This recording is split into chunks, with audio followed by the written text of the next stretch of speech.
নমস্কার, story officially চ্যানেলে আপনাদের প্রত্যেককে স্বাগত। কর্মফল কাউকে ক্ষমা করে না। আমরা মনে মনে ভাবি যে আমরা জেনে না বুঝে আবার বুঝেও অনেক সময় হয়তো চুপ করে এমন কোনো কর্ম করে ফেলি, ভাবি কেউ তো জানতে পারছে না। কিন্তু আমরা ভুলে যাই যে প্রত্যেকটা কর্মের একজন সাক্ষী থাকে, সে হলো ঈশ্বর। সবার আড়ালেও যদি কোনো কর্ম করি, ভগবানের আড়ালে কোনো কর্ম তা লুকানো যায় না। আমাদের প্রতিটা কর্মের সাক্ষী হলো তিনি থাকেন। আর কর্ম কাউকেই ক্ষমা করে না। যে যেমন কর্ম করবে তার তেমন ফল ভোগ করতে হবে, এ জন্মেই হোক পরজন্মেই হোক। তাই কর্মফল কাউকে মাপ করে না এবং ক্ষমা করতেও জানে না। আমরা পৃথিবীতে এসে আমরা নিজেদের কর্মফলই আমরা ভোগ করি। আমরা হয়তো না বুঝে ভগবানকে দোষারোপ করি, কিন্তু এখানে ভগবানের কোনো কিছু করার থাকে না। আমরা আমাদের কর্মফল ভোগ করি। আবার এই জন্মে যে কর্ম করে যাচ্ছি সেটা ভোগ করার জন্য আগামী জন্মে আমাদের প্রস্তুত থাকতে হবে। তাই কর্মফল যদি কর্ম সবসময় যদি ভালো করা হয় তাহলে সে ভালো কর্মই পাবে। কিন্তু আমরা তো সবসময় ভালো কর্ম করি না। আমাদের অজ্ঞানে এবং জ্ঞানে অনেক সময় আমাদের দ্বারায় অনেক খারাপ কর্ম হয়ে যায়, কিন্তু সেগুলো আমাদেরকেই আবার ভোগ করতে হয়। যেমন কোনো সন্তান যদি কোনো পিতামাতাকে দুঃখ কষ্ট দেয়, পরজন্মে সেই সন্তানই যে তার পিতা হয়ে জন্মায় এবং সেই সন্তান সেই পিতাই আবার সন্তান হয়ে সেই রকম কষ্ট দুঃখ কষ্ট ভোগ করবে না, এর কিন্তু কেউ ঠিক বলতে পারে না। কারণ কর্ম কাউকেই ছাড়ে না। তাই আমাদের পরিবারের যে জন্ম হয়, আমরা যখন যেই পরিবারেই জন্ম নিক না কেন, তার সঙ্গে আমাদের কোনো না কোনো আগের জন্মের সম্পর্ক থেকেই যায়, কর্ম থেকে যায়।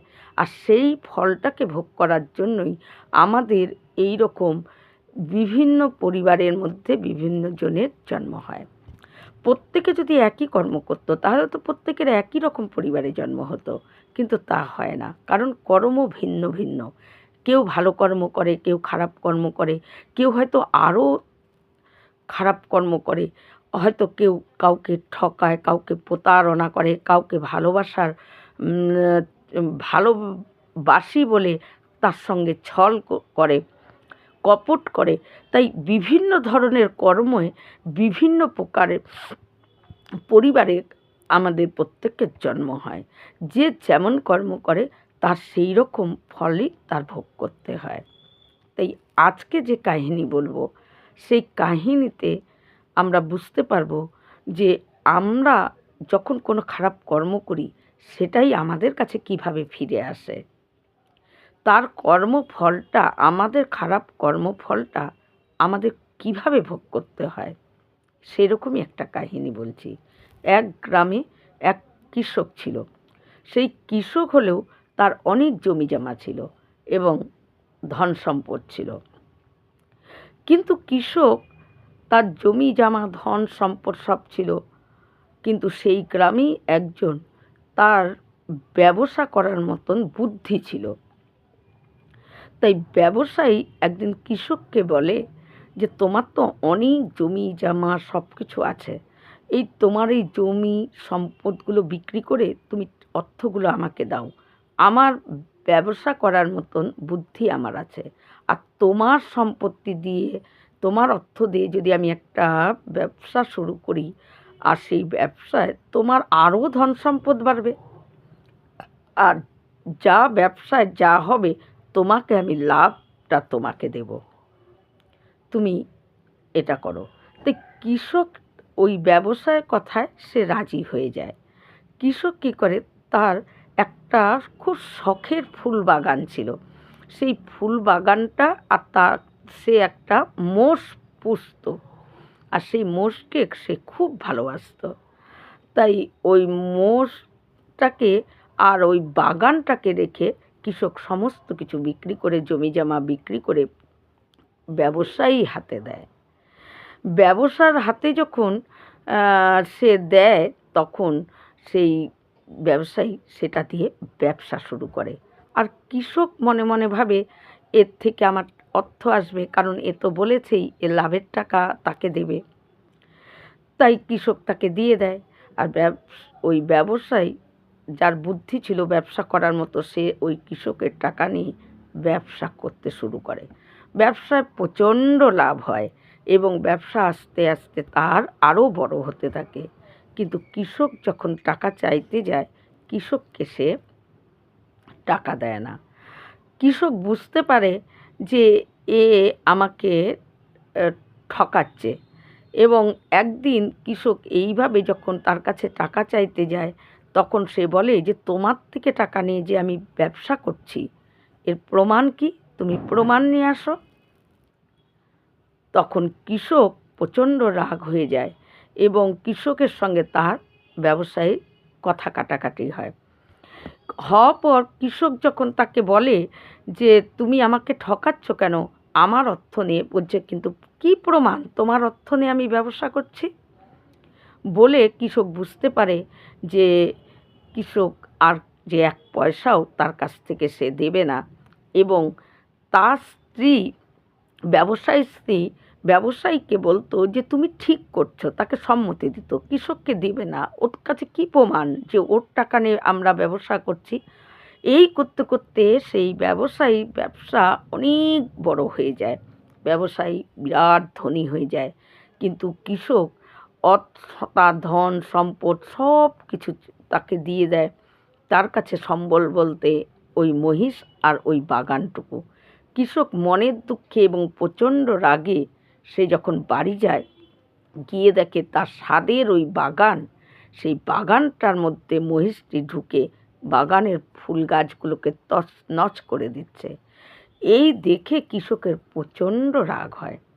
সে রাগ হয়ে একটা লাঠি নিয়ে মহিষকে মারতে যায়, আর মহিষ তখন কৃষকের দিকে তেড়ে এসে তাকে এমনভাবে আঘাত করে, কৃষকের মৃত্যু হয়ে যায়। কৃষকের মৃত্যুর কিছুদিন পর সেই মহিষটিরও মৃত্যু হয়ে যায়, কারণ কৃষকই ওই মহিষটিকে দেখাশোনা করত, তাই মহিষটিরও মৃত্যু হয়ে যায়। এদিকে ব্যবসায়ী, তার ব্যবসা দিন দিন বাড়তেই থাকে, অর্থে ধনী একজন হয়ে যায় তিনি।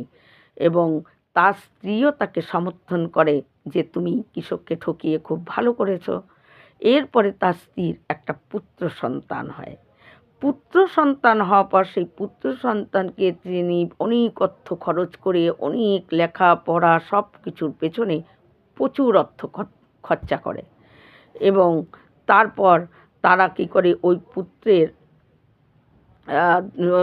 বড় হওয়ার পর সেই পুত্রের একটা সুন্দর কন্যার সঙ্গে তার পুত্রর বিয়ে দেয়, এবং ঘরে তারা তার বৌমাকে, ছেলের বউকে, পুত্রবধূকে নিয়ে আসে, এবং তারা খুব আনন্দিত হয়।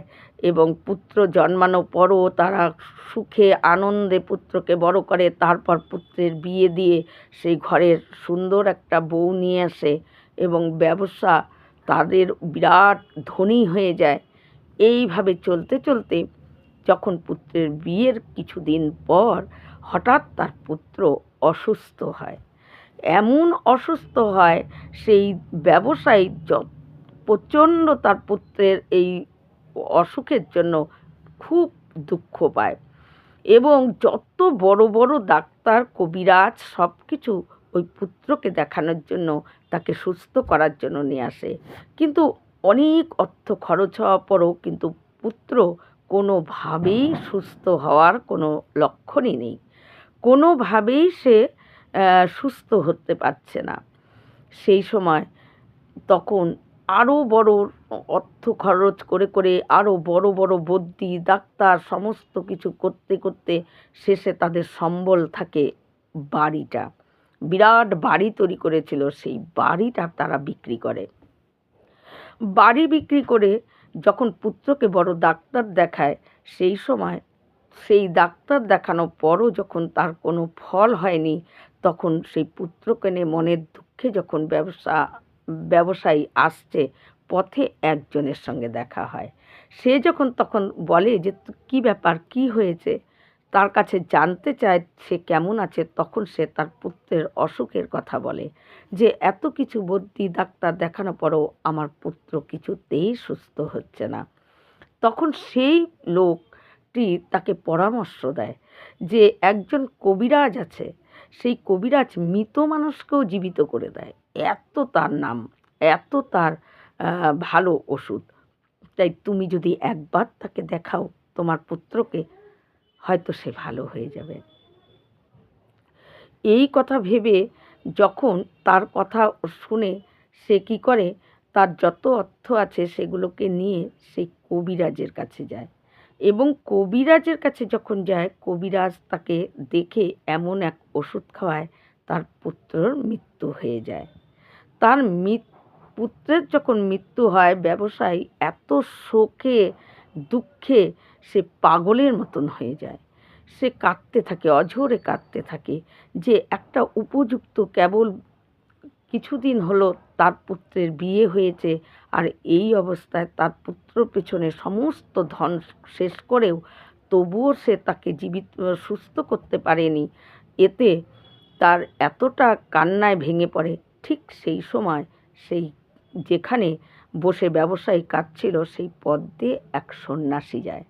সন্ন্যাসী তখন ব্যবসায়ীকে জিজ্ঞাসা করে, তুমি কাঁদছো কেন? তখন ব্যবসায়ী বলে যে আমার পুত্রর মৃত্যু হয়ে গেছে, আমি তাকে এত বড় বড় ডাক্তার কবিরাজ এত অর্থ খরচ করেও তাকে এতটুকু ফল পেলাম না। সে তার শরীর মানে সে তার মৃত্যু হয়েছে, তা আমি কাঁদবো না? সন্ন্যাসী তখন বলে যে তুমি যে পুত্রও তোমার না আর এই অর্থও তোমার না, তার জন্য তোমার কেঁদে কী লাভ? তখন সেই ব্যবসায়ী বলে, আপনি কি বলছেন যে পুত্র আমার না? আমার, আমি তার পিতা, পুত্র আমার, আমি তার পিতা, আমার সন্তান, আর এই অর্থ আমি ব্যবসা করে এই অর্থ রোজগার করেছি, এই অর্থও আমার। তখন সে বলে, সেই সন্ন্যাসী বলে যে তুমি যে পুত্রর কথা বলছো, তুমি একজন কৃষককে ঠকিয়ে তার অর্থ দিয়ে ব্যবসা করেছ, আর সেই কৃষকের যখন মৃত্যু হয়, আর সেই কৃষকই তোমার ঘরে তোমার সন্তান হয়ে জন্মেছে, আর তুমি বলছো তোমার এখন তোমার কর্মফল তুমি এখন ভোগ করছো। তুমি তো অনেক সুখ ভোগ করেছো, অনেক খুশি পেয়েছো, এখন তো তোমার কাদার দিন এসেছে, কারণ তোমার কর্ম, তুমি যা কর্ম করেছো সেই ফল তো তোমার কাছে এখন উপস্থিত, সেই ফলই তুমি এখন ভোগ করছো, তাই তোমার তো এখন কাদারই দিন। তখন সেই ব্যবসায়ী বলে, আপনি কি বলছেন, আমি কিছুই বুঝতে পারছি না। তখন সেই সাধু বলে, তুমি যে কৃষকের অর্থ নিয়ে ব্যবসা করেছো, তাকে লাভের টাকা দিবে বলছো, তুমি কি সেই অর্থ দিয়েছিলে তাকে?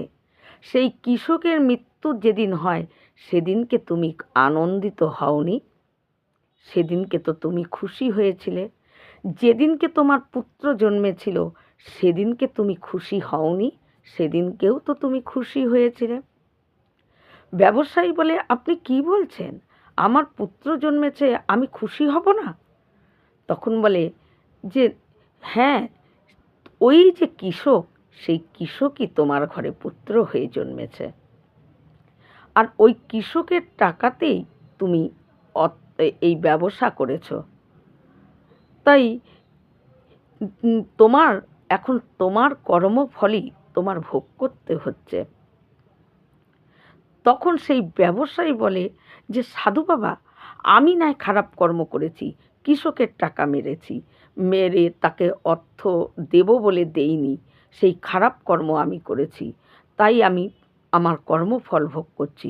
কিন্তু আমার ঘরে যে এই আমার পুত্রবধূ, সে তো একদম অল্প বয়স, সে কেন তাহলে স্বামীহারা হলো? সে তো খারাপ কর্ম করেনি। তখন সাধু বলে যে তোমার ঘরে যে পুত্রবধূ, যে সে আগের জন্মে ওই কৃষকের মোষ ছিল।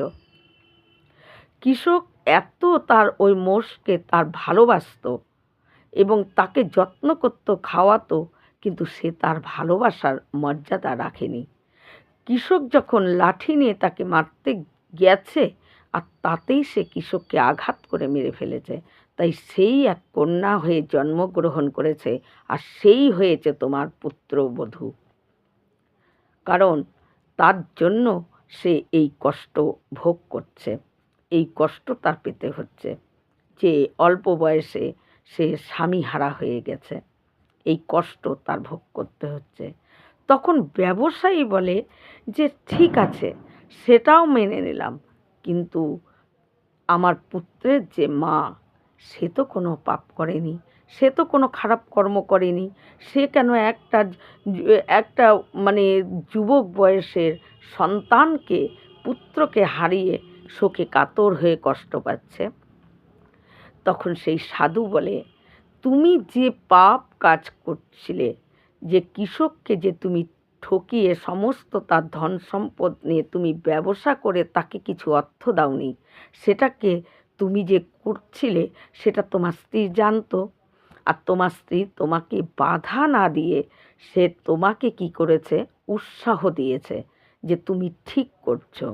তাই তুমি যে কর্ম করছো সেই খারাপ কর্মটাকে সমর্থন করেছে তোমার স্ত্রী। তাই তোমার পাপের ভাগ তারও লেগেছে। আর সেই পাপ ভোগের করার জন্য আজ এই মা হয়ে সন্তান হারার যে কষ্ট, যে একটা সন্তান মায়ের কোল থেকে চলে গেলে যে মায়ের কষ্ট, সেই কষ্ট অনুভব করছে। তাই কর্ম কাউকে মাপ করে না। তোমার নিজের কর্মফলের জন্য তোমরা আজ গোটা পরিবার ভুগছ। তোমার কর্মের জন্য তোমাদের গোটা পরিবার আজকে এই কষ্ট ভোগ করছে। তাই এখন তুমি কান্না করে কি করবে? যখন তুমি কর্মটা করেছিলে তখন তো তুমি একবারও ভাবনি। তুমি তখন ভেবেছিলে তোমার এই কর্ম কেউ তো জানতে পারে না, কেউ তো জানে না। তাই আমি অন্যের সম্পদ নিয়ে যে ব্যবসা করছি, তাকে যে ঠকাচ্ছি, তার মনের অবস্থা, তার যে কষ্ট পেয়েছিল সেই সময়, সেই কষ্টের অনুভবটা তুমি করনি। কিন্তু প্রতিটা কর্মের জন্য ভগবান সাক্ষী থাকে। সবাইকে লুকিয়ে যে কোনো কর্ম করা যায়, কিন্তু কোনো কর্ম ভগবানকে লুকিয়ে করা যায় না। আর কর্মফল তুমি যাই করো না কেন, তুমি চুপ করেই করো, যাই করো, ভগবান সাক্ষী থাকে, আর সেই ফল তোমার আসবেই। আর সব সময় মনে করবে যে প্রত্যেকটা জন্ম, আমাদের যখন যে কোনো পরিবারে আমরা যখন জন্মগ্রহণ করি, কিন্তু কোনো না কোনো বিষয় তাদের সঙ্গে আমাদের কোনো কর্মের কিছু জড়িয়ে থাকে। তাই আমাদের সেই কর্মফল ভোগ করার জন্য আমাদের সেই রকম পরিবারে এক একজনের এক এক রকম পরিবারের সঙ্গে আমাদের সন্তান, আমাদের প্রিয়জন, আমাদের নাতি পুতি সব কিছুর সঙ্গে আমাদের কোনো না কোনো জন্মের কোনো সম্পর্ক থাকে। আর সেইভাবেই আমাদের পরিবারে জন্ম হয়। অনেক সময় কোনো পরিবারে কারো জন্ম হয়ে হয়তো সেই পরিবারের লোকজনের সঙ্গে তার কোনো রকম খাপ খায় না বা মনের মিল হয় না। তার মনে মনে বিরক্ত হয় যে আমি কেন এই ঘরে জন্মালাম। কিন্তু আমরা পিছনের যে কোন কর্ম করে আসি, সেই কর্মের জন্য আমাদের এই রকমভাবে জন্মগ্রহণ করতে হয়। যদি আমরা প্রত্যেকের কর্ম একই রকম করতাম, তাহলে প্রত্যেকের তো একই রকম ঘরে আমরা জন্মগ্রহণ করতাম। কিন্তু তা তো আমরা করি না, কারণ আমাদের কর্মফল বিভিন্ন বিভিন্ন। এক একজন এক এক রকম কর্ম করে। কেউ হয়তো পুণ্য কর্ম করে, জীবনে কোনো দিন খারাপ কাজ করে না। কেউ হয়তো খারাপ ভালো মিশিয়ে কর্ম করে। কেউ হয়তো কাউকে ঠকিয়ে অর্থ বা কাউকে প্রতারণা করে কারোর সঙ্গে, কারো হয়তো ভালোবাসার অভিনয় করে এবং তাকে ছেড়ে দিয়ে অন্য কোনোখানে চলে যায়, এই রকম বিভিন্ন রকম কষ্ট, কেউ হয়তো মা বাবাকে কষ্ট দেয়, কোনো মা বাবা হয়তো জন্য হয়তো কোনো সন্তান কষ্ট পায়। তাই আমরা যে কর্ম করি সেই কর্ম অনুযায়ী কিন্তু আমাদের পরিবারের ঘরে সেই রকম পরিবারের ঘরেই জন্ম হয়। কারণ যাতে আমরা এই আমাদের করা কর্ম, সেই কর্মফল কারো না কারোর সঙ্গে, পরিবারের কারো না কারোর সঙ্গে আমাদের জুড়ে থাকে, বা হয়তো ঋণী হয়ে থাকি, তখন হয়তো সেই জন্মে হয়তো পরিশোধ না করলেও পরজন্মে আমাদের সেই কর্মফলটা ভোগ করতে হয়। তাই কর্মফল আমাদের যেমন করেই হোক ভোগ করতেই হবে, সে এ জন্মেই হোক আর পরজন্মেই হোক।